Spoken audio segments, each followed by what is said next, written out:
เรื่องเจ้าของบ้านและแขกเฮ้ยเฮ้ยเฮ้ยมีนิทานอยู่เรื่องหนึ่งของผู้ชายคนหนึ่งที่อพยพมาจากหมู่บ้านห่างไกลเพื่อมาอยู่ในที่ใหม่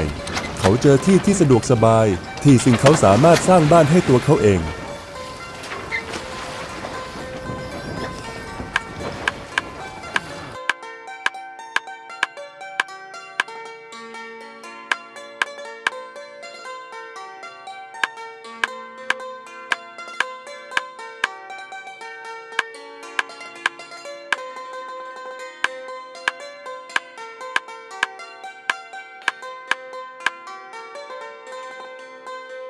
หลังจากที่บ้านใหม่ของเขาถูกสร้างขึ้นเขาก็เจอคนผ่านมาขอพักอาศัยที่นั่น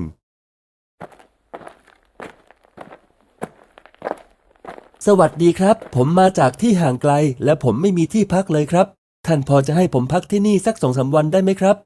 ไม่มีปัญหาท่านสามารถมาพักที่นี่ได้ชั่วคราวตั้งแต่ผมย้ายมาอยู่ที่นี่ผมก็ยังไม่ค่อยรู้จักใครเช่นกันอย่างน้อยผมก็จะได้ไม่เหงาขอบคุณครับถ้าท่านไม่ถือสาผมอยากที่จะขึ้นไปบนห้องและพักผ่อนก่อน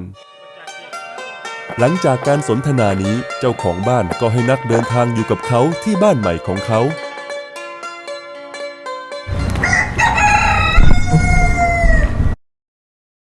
คุณมานพครับ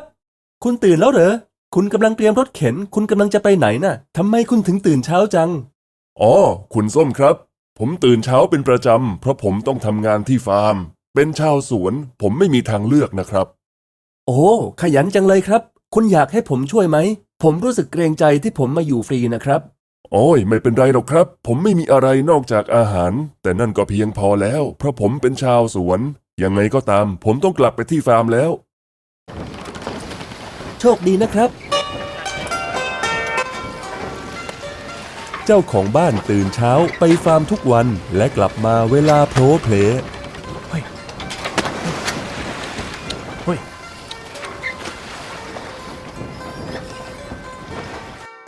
คุณส้มผมกลับมาแล้วครับผมจับปลาได้ตัวใหญ่เลยวันนี้เดี๋ยวผมจะทำอาหารอร่อยๆให้คุณนะอยู่ทานด้วยกันสิครับโอ้โหคุณเก่งจังไม่เพียงแต่ทำอาหารอร่อยแต่ยังสามารถทำงานเกษตรกรรมได้ทั้งหมดเลยผู้หญิงที่ได้คุณเป็นสามีคงจะโชคดีน่าดูว่าแต่ว่าเมื่อไหร่คุณถึงจะแต่งงานล่ะครับ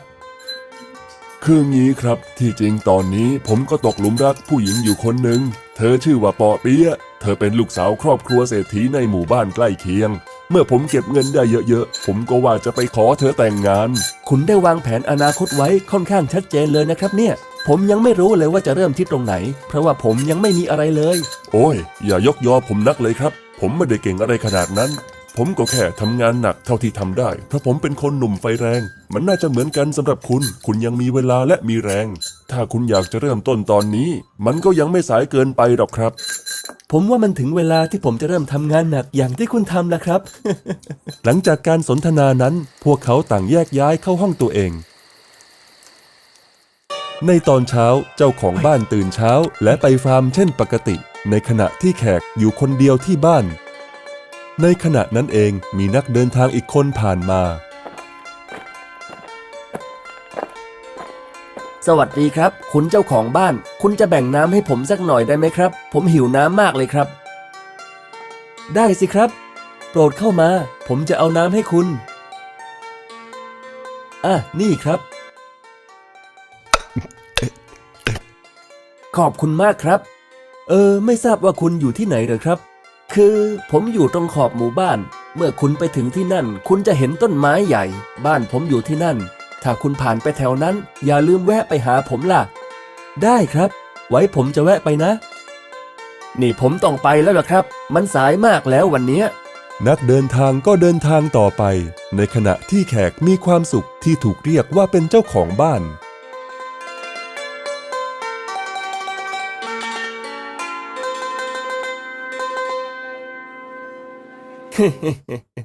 บางทีข้าคงดูเหมือนเป็นเจ้าของบ้านข้าต้องทำยังไงนะถึงจะได้เป็นเจ้าของบ้านอย่างนี้ได้ข้าก็ยังจนอยู่เลยถ้าข้าทำงานหนักและเก็บเงินมาตั้งแต่ก่อนหน้านี้ข้าคงจะได้เป็นเจ้าของบ้านและอยู่อย่างสงบสุขเช่นกัน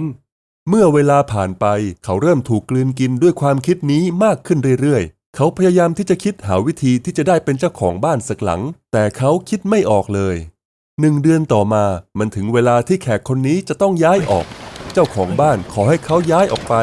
เพื่อที่จะให้พ่อแม่มาอยู่ด้วยกันแทนคุณครับอาทิตย์หน้าพ่อแม่ผมจะมาอยู่กับผมที่นี่ดังนั้นคุณไปหาที่อยู่ใหม่ได้แล้วนะครับ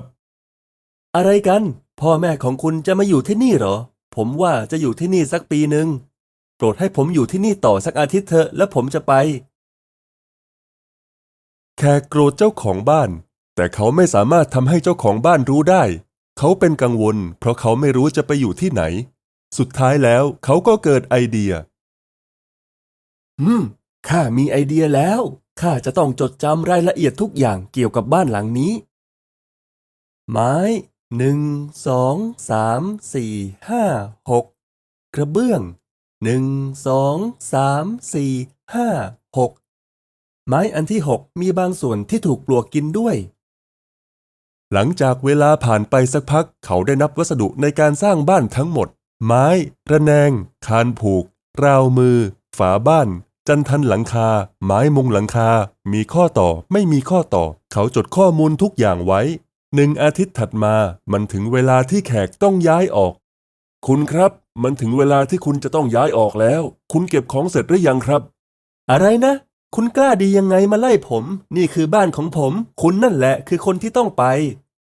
คุณพูดอย่างนี้ได้ยังไงผมใจดีมากที่ให้คุณอยู่พักแต่คุณตอบแทนโดยการหยามน้ำใจผมและทำอย่างนี้กับผมถ้าคุณไม่พอใจก็ไปฟ้องร้องผมสิ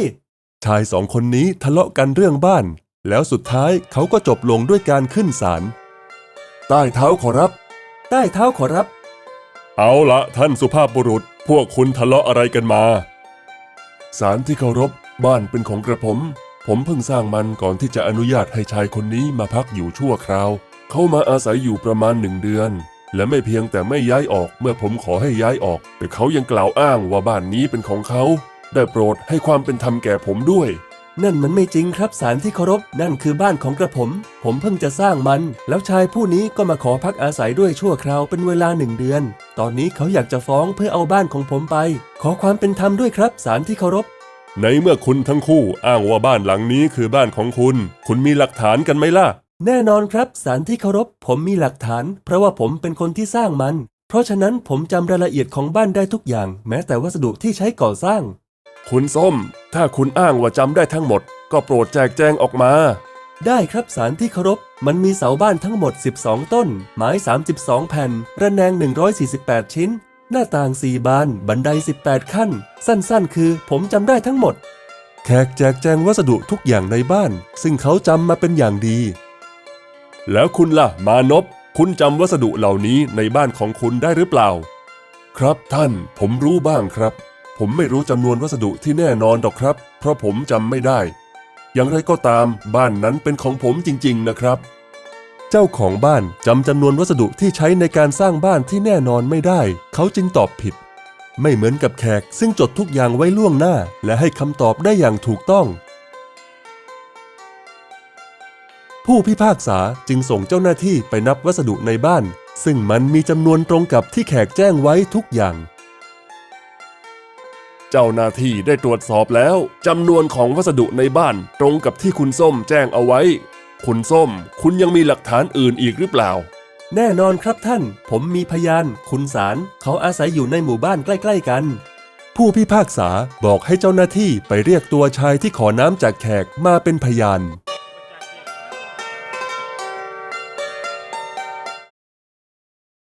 ท่านรู้จักคุณส้มจริงๆใช่ไหมศาลที่เคารพผมรู้จักคุณส้มครับเขาเป็นคนใจดีที่ผมมักขอน้ำจากเขาเมื่อผมผ่านบ้านของเขาและผมไม่เคยเห็นชายหนุ่มคนนี้เลยครับก็เพราะว่าผมออกจากบ้านแต่เช้าและกลับมาในเวลาโผล่เพลนั่นคือเหตุผลที่เขาไม่เคยเห็นผมคุณส้มจำรายละเอียดทุกอย่างในการสร้างบ้านได้ประกอบกับคำให้การของพยานถือว่าคุณส้มมีหลักฐานมากพอจึงขอตัดสินให้คุณส้มชนะคดีส่วนคุณมานพแพ้คดีเพราะเขาไม่ค่อยรู้ถึงจำนวนวัสดุที่ใช้ในการก่อสร้างถ้าเป็นบ้านของเขาจริงก็ควรจะต้องรู้นั่นไม่ยุติธรรมนะครับศาลที่เคารพนั่นคือบ้านของผม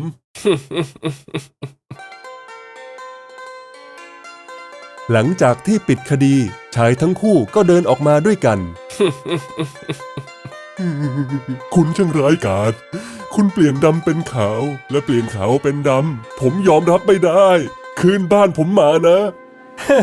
ก็คุณให้ผมอยู่เองแล้วจะมาไล่ได้ยังไงล่ะ ผมไม่เพียงแต่จะเอาบ้านคุณ แต่ผมจะแต่งงานกับปอเปี๊ยะด้วย เมื่อผมเก็บเงินได้เยอะ ทำไมคุณถึงทำอย่างนี้ มันไม่ถูกต้อง เจ้าของบ้านผิดหวังมาก จนเขายังร้องไห้ไปเรื่อยๆให้กับความอายุติธรรม เขาไม่สามารถยอมรับได้ ในตอนเช้าเจ้าของบ้านไปที่พระราชวัง และนำคดีนี้ไปยื่นฎีกาต่อพระราชา เอาละเกิดอะไรขึ้นระหว่างพวกเจ้า จงบอกข้ามาให้หมด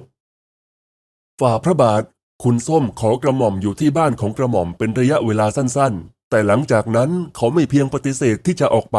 แต่เขายังพยายามไล่กระหม่อมออกจากบ้านของกระหม่อมอีกด้วย ๆ ฝ่าพระบาทเขาตั้งหากที่มาขออยู่ในบ้านของกระหม่อม เมื่อกระหม่อมขอให้เขาย้ายออกเขาก็ไม่ยอมทำตาม บ้านนี้เป็นของกระหม่อมจริงๆ ขอพระบรมราชานุญาตให้กระหม่อมแจกแจงวัสดุในการสร้างบ้านแก่พระองค์ มันมีเสาบ้าน12ต้นไม้32แผ่นระแนง148ชิ้นหน้าต่าง4บานบันได18ขั้นแขกแจกแจงรายละเอียดทั้งหมดเหมือนที่เขาได้ทำก่อนหน้านี้ นอกจากข้อมูลทั้งหมดนี้กระหม่อมยังมีพยานด้วยพะยะค่ะ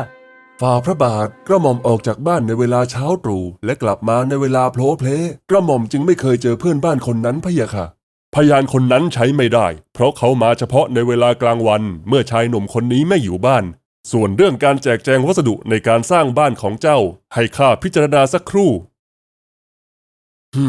ชายหนุ่มคนนี้จำรายละเอียดวัสดุในการก่อสร้างได้ยังไงข้าอยู่ในวังนี้มาตั้งนานข้ายังไม่รู้เลยว่ามีไม้ระแนงไม้คานกี่อันแต่ว่าใครก็สามารถรู้เรื่องนี้ได้เพราะว่ามันเห็นได้ด้วยตาข้าจึงไม่สามารถสรุปได้ว่าชายคนนี้เป็นเจ้าของบ้านเพื่อหาเจ้าของบ้านตัวจริงข้าต้องถามในสิ่งที่เจ้าของบ้านเท่านั้นที่จะรู้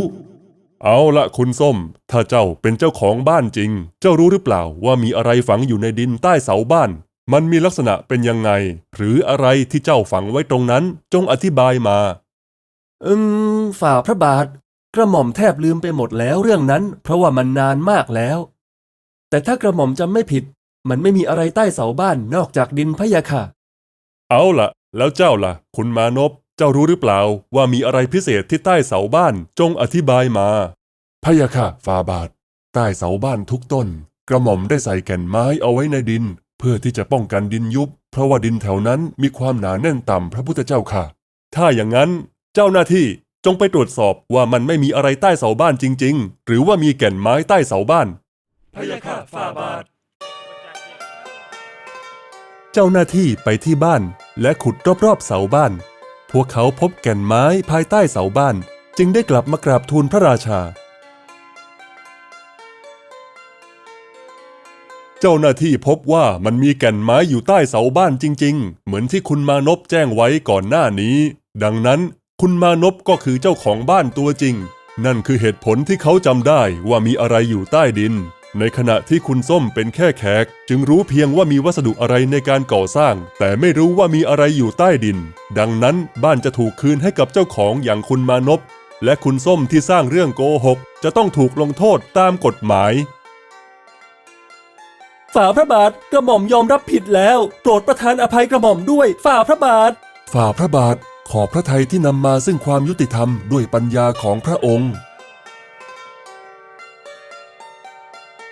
ตั้งแต่นั้นเป็นต้นมาเจ้าของบ้านได้ย้ายกลับเข้าบ้านและนำพ่อแม่มาอยู่กับเขายังได้แต่งงานกับเปาะเปี๊ยะและพวกเขาอยู่ด้วยกันอย่างมีความสุข